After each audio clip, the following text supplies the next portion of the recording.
বাংলাদেশ দলকে আমরা যেভাবে জানি বা যেভাবে চিনি, হয়তো গত দুটো ম্যাচে আমরা সেরকমভাবে বাংলাদেশকে দেখতে পারিনি। এটা কারণ হতে পারে একটা, যে আমরা যখন প্রথম গ্রুপের দুটো ম্যাচ যখন ইউএসএতে খেলেছিলাম, সেখানে কিন্তু ড্রপ ইন পিচ ছিল, এবং ড্রপ ইন পিচ থাকার কারণে শুধু বাংলাদেশ নয়, যে কোনো দলই কিন্তু প্রথমে ব্যাট করুক বা সেকেন্ডে ব্যাট করুক, আপনার বাউন্সের কারণে আনইভেন কিছু বাউন্স ছিল, যেটা কিনা যে কোনো ব্যাটসম্যানই সেটা খেলতে গিয়ে সমস্যায় পড়েছে, সেটা বাংলাদেশের ব্যাটসম্যানরাও পড়েছে। তো সেদিক থেকে আমার কাছে মনে হয় যে প্রতিটা দল যেহেতু এই প্রবলেমটা ফেস করেছে, টপ অর্ডাররা রান করতে পারেনি, সেম বাংলাদেশের ব্যাটসম্যানরা রান করতে পারেনি।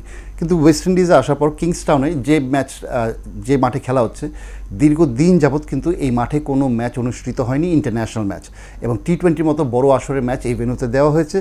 এবং উইকেটের আচরণটাও আমার কাছে মনে হয় স্টিল এখনও নট ইভেন উইকেট, আমি সেটা বলছি না, কিন্তু বাট কিছু বল দেখা যাচ্ছে যে একটু মানে এক্সপেকটেশনের অনুযায়ী বল স্লো আসছে।